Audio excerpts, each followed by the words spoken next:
Hello दोस्तों, एक बार फिर से स्वागत है आपका द गुरुकुल स्पेस पे। और मैं फिर से एक बार आ गया हूँ। इस बार कुछ नया करेंगे दोस्तों, और इस बार क्लास 9 का एक सबसे पहला वीडियो लाया हूँ जो कि आप लोग का फर्स्ट चैप्टर है दोस्तों, गति। क्या है? गति। तो हम लोग समझेंगे दोस्तों गति को बारी बारी से, और इसको देखो हम टॉपिक वाइज कवर कर रहे हैं दोस्तों, थोड़ा थोड़ा सा कर करके। अगर जो आप लोग को सपोर्ट रहा तो चैप्टर का 1 वीडियो इन 1 चैप्टर, एक वीडियो में एक ही चैप्टर खत्म करेंगे दोस्तों, अगर जो आप लोग का सपोर्ट रहा तो चलिए दोस्तों, मैं लेकर आया हूँ जो चैप्टर का नाम है गति। तो इसके बारे में हम लोग समझेंगे दोस्तों कि जैसे कोई भी ऑब्जेक्ट या कोई भी वस्तु अगर जो गति में है तो उसके पीछे कारण क्या है। कारण ये है दोस्तों कि उस पर कुछ बल लगा या कुछ ना कुछ तो है जिससे वो गति में है। और गति का पहले से तो थोड़ी गति में है, बिना विराम में। जैसे कोई भी वस्तु दोस्तों गति में कब आता है? जब उस पर कोई बल लगा हो या कुछ और भी किया गया हो, तभी गति में आता है। तो सबसे पहले कारण क्या है दोस्तों कि कुछ ना कुछ विराम में होगा तभी तो गति में आया, या तो गति में है तो उसको विराम में करेंगे। मतलब समझ में आ रहा है दोस्तों कि हम कहना क्या चाह रहे हैं? कहना चाह रहे हैं कि विराम है फिर उसके बाद ही तो गति आया। तो सबसे पहले हम लोग समझेंगे दोस्तों कि विराम क्या होता है। तो इसको लोग, एक भाषा होता है दोस्तों कि जब कोई वस्तु अपनी स्थिति को समय के साथ नहीं बदल रही है तो हो जाएगा विराम। और कोई वस्तु अगर जो समय के साथ अपनी स्थिति बदल रही है तो उसको हम बोलते हैं क्या दोस्तों? गति। लेकिन हम लोग समझेंगे, जैसे देखो दोस्तों कि मान लो कि ट्रैवल करते हैं हम लोग, ट्रेन पे ट्रैवल करते हैं, बस पे ट्रैवल करते हैं, तो उसमें लगता है जैसे कि हम लोग को बाहर वाला, हम लोग तो अंदर में रहते हैं, ट्रेन के अंदर हम लोग रहते हैं, तो देखते हैं बाहर में कि पेड़ पौधा चल रहा है, लगता है कि नहीं? ऐसे गति में जैसे कोई भी आदमी नीचे है या कोई आदमी जा रहा होता है, पेड़ पौधा होता है, तो नहीं लगता है? हम लोग ट्रेन से जा रहे होते तो हम लोग को लगता है कि पेड़ पौधा जा रहा है, और जो ट्रेन में होता है उसको क्या लगता है कि हम लोग जा रहे हैं। तो दोस्तों गति का देखने का नज़रिया होता है कि हम लोग किसी भी चीज़ को एग्जैक्ट नहीं बता सकते कि ये विराम में है और ये गति में। तो ये होता है दोस्तों कि कोई भी चीज़ अगर जो हम बोले दोस्तों यूनिवर्सली, एक साथ सबको बोलेंगे, ये तो कोई भी चीज़ विराम में नहीं है, देखने का नज़रिया है बस केवल दोस्तों। जैसे हम लोग अगर जो हम बस में हैं, बस से नीचे वाला को देख रहे हैं तो हमको लगता है कि नीचे वाला गति में और हम रेस्ट में है, और नीचे वाला दिखता है तो हमको लगता है कि नीचे वाला को लगता है कि बस वाला लोग गति में है और हम रेस्ट में है। तो ये देखने का नज़रिया दोस्तों। और तो समझ में आया क्या कि विराम क्या होता है? कोई भी चीज़ को हम एग्जैक्ट नहीं बोल सकते कि विराम में है, बस क्या होना चाहिए दोस्तों? देखने का नजरिया। जैसे हम जैसे हम कोई चीज़ को दौड़ते दौड़ते देख रहे हैं, दौड़ रहे हैं, वो जॉगिंग करते समय दौड़ते तो नहीं लगता कि आगे वाला चीज़ मेरे से अपोजिट आ रहा है, और हमको लगता है कि जैसे हम रेस्ट में। तो जो लोग दौड़ नहीं रहा होता, हम लोग दौड़ रहे होते, तो जो लोग दौड़ नहीं रहा होता वो देखता होगा हमको, तो हमको लगता है कि उसको लगता होगा कि हम गति में हैं, और मेरे लिए तो लगता है कि वो गति में है। तो क्या दोस्तों इससे क्या समझ में आया हम लोग को कि विराम एग्जैक्ट हम नहीं बोल सकते कि कोई भी चीज़ क्या है विराम में है, बस देखने का क्या है दोस्तों नज़रिया। चलो विराम समझ में आया। विराम को सीधा हम लोग समझेंगे दोस्तों कि जो या कोई वस्तु जब कोई वस्तु समय के साथ, किसके साथ दोस्तों? क्योंकि कोई भी काम करेंगे दोस्तों तो समय तो लगेगा ही, समय तो रुकता है नहीं। स्थिति में परिवर्तन,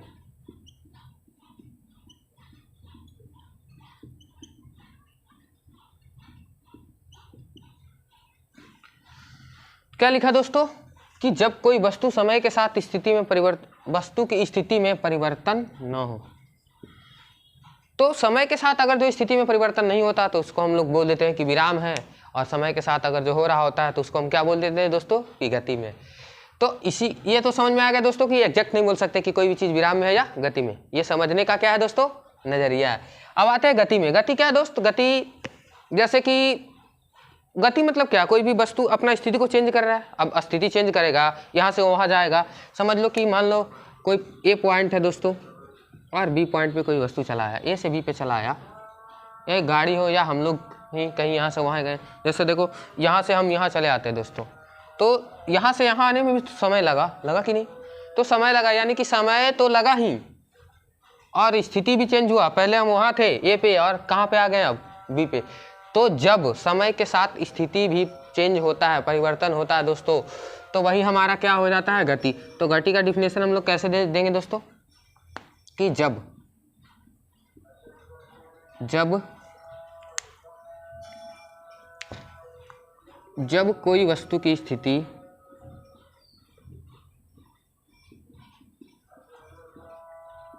में समय के साथ, अब समझ में आ गया दोस्तों कि गति और विराम क्या होता है। इसको केवल ऐसा याद करो दोस्तों, दिमाग में बिठा के रखो कि हम लोग फील करो, रटो मत। फील कैसे करेंगे दोस्तों कि विराम में क्या है, तो ये देखने का नजरिया है कि कोई भी चीज़ विराम में है या गति में। और गति क्या है, जब कोई वस्तु का स्थिति में परिवर्तन हो, कब, समय के साथ, समय भी तो लगेगा। और कोई वस्तु का स्थिति में समय के साथ परिवर्तन नहीं हो रहा तो उसको हम क्या बोलेंगे, विराम। तो देखने का नजरिया विराम, समझ लो दोस्तों। भौतिक, अब आते हैं दोस्तों भौतिक राशियाँ। तो भौतिक राशियाँ क्या होता है, भौतिक राशियाँ हम लोग का दो तरह का होता है। कितने तरह का होता है दोस्तों, दो तरह का। भौतिक राशियाँ जैसे दोस्तों फिजिक्स में या भौतिक में उपयोग आने वाले जो राशियाँ होता है, जैसे लंबाई होता है दोस्तों, द्रव्यमान होता है, समय होता है, ताप होता है, जो भी हमारा फिजिकल ये है क्वांटिटीज़ है जिसको हम लोग फिजिक्स में यूज करते हैं दोस्तों, या मापने के लिए या कुछ भी वर्क, जैसे कि हम लोग कोई काम भी करते तो फिजिकल वर्क हुआ तो उसको जो भी मापने का तरीका होता है उसको हम ये भौतिक राशियाँ बोलते हैं दोस्तों। और उसमें ये दो तरह से आता है। भौतिक राशि कितने तरह का होता है, दो तरह का। एक होता है अदिश और एक होता है सदिश। तो अदिश क्या होता है दोस्तों और सदिश क्या होता है, तो हम लोग बारी बारी से समझेंगे कि अदिश होता है ना दोस्तों कि जिसमें वैसी भौतिक राशियाँ, मतलब कि वैसा भौतिक राशियाँ जिसमें केवल परिणाम हो, क्या हो, केवल परिणाम हो, उसमें दिशा वैसा का कोई ज़रूरत नहीं है। जैसे कि देखो दोस्तों, हम समय का बात करें, किसका बात करेंगे दोस्तों, समय। अब देखो समय का में दिशा का कोई जिक्र नहीं है, इसमें केवल परिणाम है। जैसे बोल दी दोस्तों कि 2 सेकेंड, क्या बोले, 2 सेकेंड, 2 सेकेंड केवल परिमाण है, मैग्नीट्यूड है, इसमें दिशा का कोई ज़रूरत नहीं होता है दोस्तों। लेकिन सदिश राशि में क्या होता है कि इसको बताने के लिए हम समय को तो बता सकते हैं, बिना दिशा के बताए भी हम समय को बता सकते हैं कि कितना टाइम हुआ। लेकिन क्या दोस्तों, सदिश राशि में बल को बिना दिशा के हम नहीं बता सकते। यानी सदिश राशि का मतलब क्या हुआ कि वैसी राशियाँ, वे भौतिक राशियाँ जिसमें परिणाम के साथ साथ, या जिसको बताने के लिए, जिसको रिप्रेजेंट करने के लिए परिणाम के साथ साथ दिशा का भी जरूरत हो, उसे हम क्या बोलते हैं, सदिश राशियाँ। और एक इसका भाग है दोस्तों, भौतिक राशियाँ का भाग है। तो सदिश राशि में क्या क्या आता है दोस्तों, देखो हमने पहले से लिख रखा है क्योंकि टाइम हम लोग कम वेस्ट करेंगे दोस्त। जैसे अदिश राशि हम देखो लिखे हैं लंबाई, क्या लंबाई को बताने के लिए समय का ये दिशा का जरूरत पड़ेगा दोस्तों, बिल्कुल नहीं। द्रव्यमान को बताने के लिए दिशा का जरूरत पड़ेगा दोस्तों, नहीं। द्रव्यमान को ऐसे ही बता सकते हैं 2 kg, 3 kg, 4 kg, केजी में मापा जाता है। द्रव्यमान का ऐसा मात्रक क्या होता है दोस्तों, केजी। लंबाई का ऐसा मात्रक मीटर, समय का सेकेंड होता है कि नहीं। तो ऐसा को बताने के लिए दिशा का क्या जरूरत है, नहीं। तो जिसको बताने के लिए दिशा का जरूरत नहीं होता है उसको हम क्या बोलते हैं, अदिश राशि। और जिसको बताने के लिए दिशा का जरूरत पड़ जाए उसको हम क्या बोलते हैं, सदिश राशि। यानी कि सदिश राशि में क्या क्या होता है, दिशा भी और परिमाण भी। अब आया समझ में। जैसे देखो समझो दोस्तों कि बल से ही हम लोग समझते हैं, बल। मान लो कि बल, जैसे कोई वस्तु पे बल लगा 10 न्यूटन का, बल का ऐसा मात्रा क्या होता है दोस्तों, न्यूटन। मान लो कि कोई वस्तु पे 5 न्यूटन का बल लगा, ठीक, 5 न्यूटन का। तो बताओ कि ये तो जरूर बता सकते हैं कि किसी दिशा में लगा, नहीं हो सकता है। जैसे कोई वस्तु है उस पर बल लगा तो उसका स्थिति में परिवर्तन आ गया, ठीक। किसी चीज़ को हम धक्का दे दिए तो वो पहले स्थिति में विराम में था और गति में आ गया, ये तो गिर गया। तो उसका मतलब क्या हुआ कि उस पर कुछ बल लगा, तो बल लगा तो उसका स्थिति में परिवर्तन आया। एक दिशा भी तो लगा दोस्तों, प्रॉपर दिशा में बल लगा कि नहीं। तो वही होता है दोस्तों कि जब कोई वस्तु विपरीत में लगा या उसके एक समान दिशा में लगा या उसका विपरीत में लगा। जैसे कि कोई इधर से कोई, मान लो कि ये एक कार है, क्या दोस्तों, ये एक कार है। कार इस दिशा में चल रहा है, किस दिशा में, इस दिशा में चल रहा है। और कार इस दिशा में चल रहा है दोस्तों, तो इसके विपरीत कोई कार पे लगा दे 10 न्यूटन का बल। क्या लगा दे दोस्तों, 10 न्यूटन का बल। तो दिशा का बात आया कि नहीं आया। इसके विपरीत दिशा, और एक होता है इसी के दिशा। जैसे इधर कार जा रहा है दोस्तों और इधर ही बल लगा दिए हम लोग 5 न्यूटन का। बात समझ में आ रहा है। यानी कि बल को डिनोट करने के लिए दिशा का जरूरत पड़ता है। क्या पड़ता है, बल को बताने के लिए हम लोग को दिशा का जरूरत पड़ रहा है कि नहीं। वेग भी बताने के लिए दिशा का जरूरत पड़ता है दोस्तों। त्वरण को बताने के लिए भी दिशा का जरूरत पड़ता है। तो वैसी राशियां जिसको बताने के लिए हमको दिशा का जरूरत पड़े उसे हम क्या बोलेंगे, सदिश। और वैसी राशियां जिसको बताने के लिए दिशा का जरूरत नहीं पड़े उसे हम क्या बोलते हैं, अदिश राशियां। तो आज तक इतना ही हम लोग देखते हैं दोस्तों।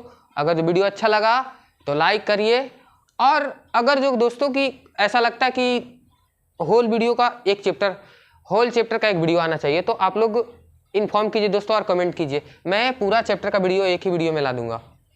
और अच्छा लगे दोस्तों तो ज़रूर बताइएगा। इसके लिए अब यहीं पे ख़त्म होता है। Thank you.